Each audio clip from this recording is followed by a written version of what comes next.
Very good morning to all of you. Myself Manoj Kumar Sharma.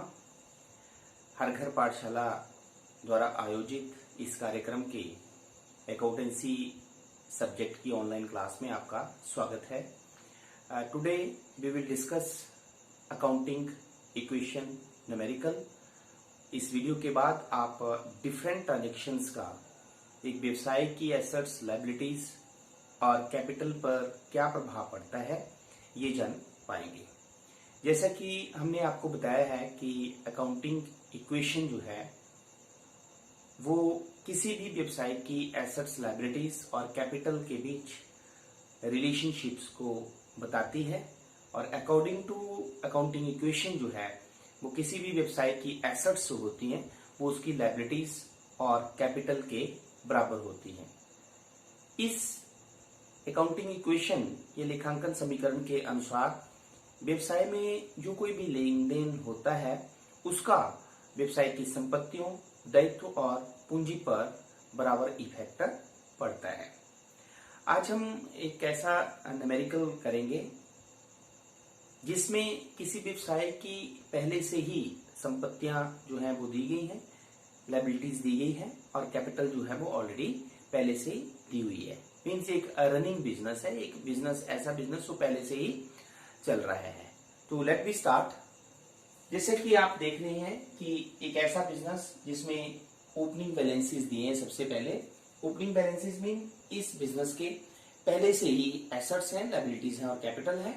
जैसे कि cash पहले से दिया है 40,000, कैश एट बैंक दिया है 10,000, डेटर्स पहले से ही दिए हैं 10,000, गुड्स जिसे हम स्टॉक भी कहते हैं पहले से दिया है 10,000, मशीनरीज ऑलरेडी है व्यवसाय के पास 10,000। इसी तरह क्रेडिटर्स, लेनदार ऑलरेडी जो है वो बिजनेस के 10,000 है और कैपिटल जो है वो 70,000 है। अगर आप टोटल करें तो 40 प्लस 10 50, 50 प्लस 10 60, 60 प्लस 10 70, 70 प्लस 10 80, 80,000 रुपया। और इसी तरह क्रेडिटर्स 10,000 प्लस कैपिटल 70,000, ये भी 80,000 रुपया। तो now we will take a transaction goods purchase for cash ₹2,000। नगद माल खरीदा गया 2,000 रुपए का। गुड्स परचेज फॉर कैश ₹2,000, 2,000 रुपए से नगद माल खरीदा गया। तो जब किसी व्यवसाय में 2,000 रुपए से नगद माल खरीदा जाता है तो इस लेन देन का व्यवसाय की संपत्ति, दायित्व, पूंजी पर क्या इफेक्ट पड़ता है? क्योंकि इसकी जो दो एस्पेक्ट्स हैं वो नगद माल खरीदा, गुड्स खरीदी और जो है वो कैश जो है वो व्यवसाय से गया है। तो गुड्स भी व्यवसाय की संपत्ति होती है और कैश भी व्यवसाय की संपत्ति होती है। इसलिए इस लेन देन का जो है वो व्यवसाय की संपत्तियों पर ही प्रभाव पड़ता है।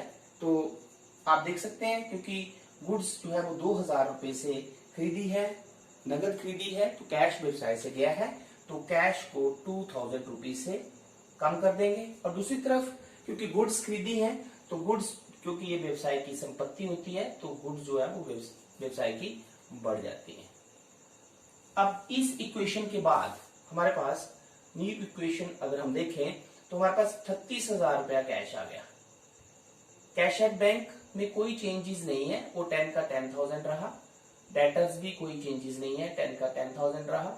गुड्स हमारे पास 12,000 हो गई क्योंकि 10,000 पहले थी, 2,000 रुपए की और आ गई। तो मशीनरी जो है वो हमारे पास सेम 10,000 हुई। लेनदार, क्रेडिटर में कोई चेंज नहीं हुआ तो ये सेम 10,000 और कैपिटल भी सेम 70,000। तो अगेन फिर अगर आप टोटल करें तो ये हमारे पास फिर 80,000 रुपया ही आता है। मतलब एसेट्स जो है वो लायबिलिटीज और जो है वो कैपिटल के इक्वल है। Now the next transaction is sold goods for cash, cost price ₹8,000 for ₹10,000। नगद माल जो है वो बेचा गया है जिसकी कॉस्ट प्राइस, लागत मूल्य जो है वो 8,000 रुपया है, लेकिन वो गुड्स कितने की बेची है? 10,000 रुपए की बेची है। तो इस लेन देन से देखें क्योंकि गुड्स जो है वो 8,000 रुपए की थी तो 8,000 रुपए से गुड्स हमारे पास क्या हो जाएंगी? कम हो जाएंगी। सेकंड, दूसरा प्रभाव इसका देखें तो गुड्स जो है वो हमने कितने की बेची है? 10,000 रुपए की बेची है नगद। तो जो कैश व्यवसाय में आया वो 10,000 रुपया आया है। एक तरफ हमारे पास गुड्स कम हो गई 8,000 रुपए, क्योंकि इसकी लागत 8,000 रुपए थी, और दूसरी तरफ जो है वो 10,000 रुपए से हमारे पास कैश है, तो 10,000 रुपए से कैश बढ़ गया। तीसरे इफेक्ट इस लेन देन का क्या होगा, क्योंकि 8,000 रुपए की गुड्स जो है वो 10,000 रुपए में बेची, तो 2,000 रुपया जो है प्रॉफिट हुआ व्यवसाय को, और प्रॉफिट जो होते हैं, लाभ जो होते हैं, उनसे हमेशा जो है वो पूंजी बढ़ जाती है। तो इस लेन देन से हमारे पास 3 इफेक्ट हुए। तो इस लेन देन के बाद अगर हम अब न्यू इक्वेशन देखें तो हमारे पास कैश हो गया 48,000, कैश एट बैंक में कोई चेंजेस नहीं है, वो 10 का 10,000 ही रहा, डेटर्स में कोई चेंज नहीं है, 10 का 10,000। हाँ, गुड्स हमारे पास देखें अब कितनी रह गई, 4,000, और मशीनरी में कोई चेंज नहीं है, वो 10 का 10,000। क्रेडिटर्स में हमारे पास कोई इफेक्ट नहीं पड़ा लेनदार पर, तो वो 10 के 10,000, लेकिन कैपिटल जो है अब हमारे पास हो गई 72,000, क्योंकि 2,000 रुपए से लाभ से जो है वो पूंजी बढ़ जाती है, और जो खर्चे होते हैं उससे पूंजी जो है वो कम हो जाती है। इस लेन देन के बाद भी अगर आप टोटल करें तो हमारे पास जो है वो लेखांकन समीकरण फिर बराबर है, एसेट्स जो है वो लायबिलिटीज और कैपिटल के बराबर है।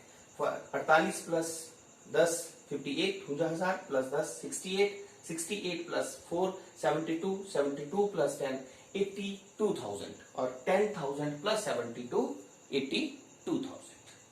After that, the next transaction is cash withdrawn for personal use ₹1,000. 1,000 रुपया जो है वो व्यवसाय का स्वामी व्यवसाय से व्यक्तिगत प्रयोग के लिए निकालता है, जिसे हम ड्रॉइंग्स कहते हैं, आहरण कहते हैं। तो इस लेन देन से क्योंकि व्यवसाय से 1,000 रुपया निकाला गया है, तो व्यवसाय का कैश जो है वो 1,000 रुपए से कम हो जाएगा। दूसरी तरफ ड्रॉइंग्स जो है, क्योंकि व्यवसाय का स्वामी अपने व्यक्तिगत प्रयोग के लिए ये पैसा निकाल रहा है, इसलिए उसकी पूंजी जो है वो 1,000 रुपए से कम हो जाएगी। तो इस लेन देन के बाद अगर फिर आप देखें तो हमारे पास अब कैश जो है वो 47,000 रुपया रह गया, लेकिन कैश एट बैंक सेम का सेम है, उस पर कोई इफेक्ट नहीं पड़ा। डेटर्स भी हमारे पास सेम है, देन गुड्स पे कोई इफेक्ट नहीं आया, देन मशीनरी भी हमारे पास सेम है, और क्रेडिटर्स पे कोई इफेक्ट नहीं है, और कैपिटल हमारे पास अब आ गई 71,000, क्योंकि 1,000 रुपए से जो है वो कैपिटल कम हो जाती है, क्योंकि व्यवसाय का स्वामी अपने व्यक्तिगत प्रयोग के लिए पैसे निकालता है। अब इस लेन देन के बाद भी अगर आप देखें तो हमारे पास जो है वो एसेट्स जो हैं, वो व्यवसाय की एसेट्स जो हैं वो लायबिलिटीज और कैपिटल के इक्वल है। After that the next transaction is cash paid to creditor by cheque ₹1,000।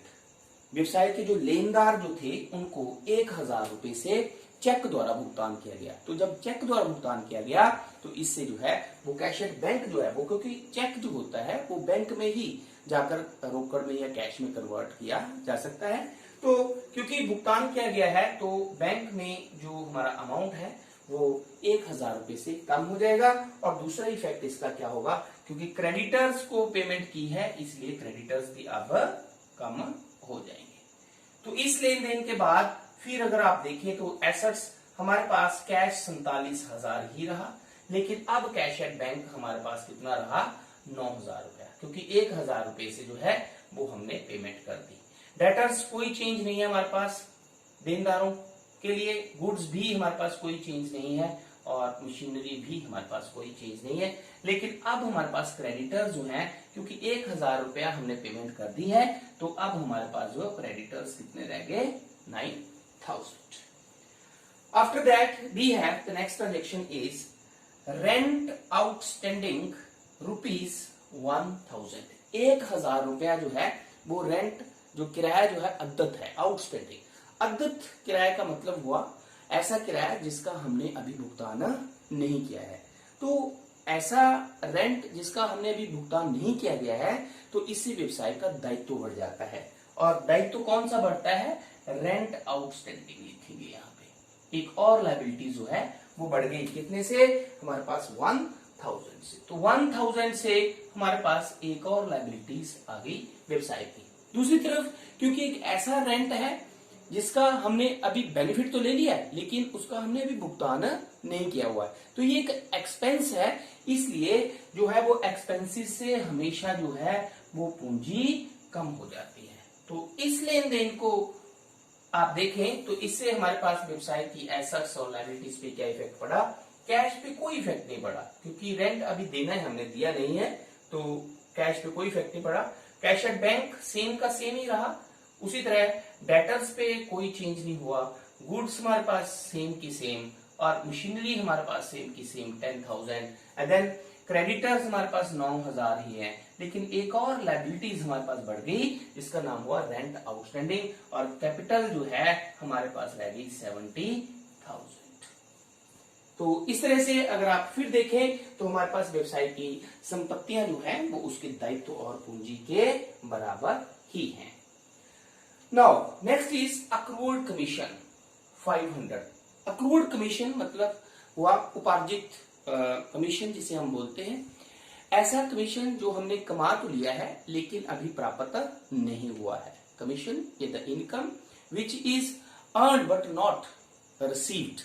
Clear? तो ऐसी इनकम जो हमने कमा तो ली है लेकिन अभी हमें प्राप्त नहीं हुई है, तो ये इससे क्या होगा, व्यवसाय की संपत्ति बढ़ जाएगी। कौन सी? Accrued commission. तो अक्रूड कमीशन एक व्यवसाय की संपत्ति बढ़ जाएगी। कितने से? 500 रुपीज से एक व्यवसाय की संपत्ति बढ़ जाती है। दूसरा, ये ऐसा कमीशन है जो हमने प्राप्त तो कर लिया लेकिन अभी हमें रिसीवर नहीं हुआ है, तो it is considered as income.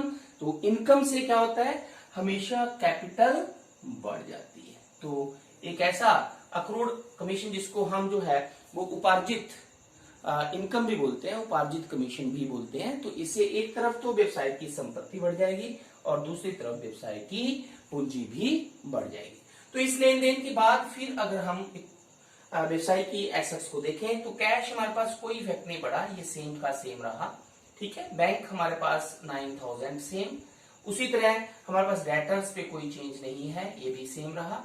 Than goods पे कोई चेंज नहीं हुआ, ये भी 4,000 रहा।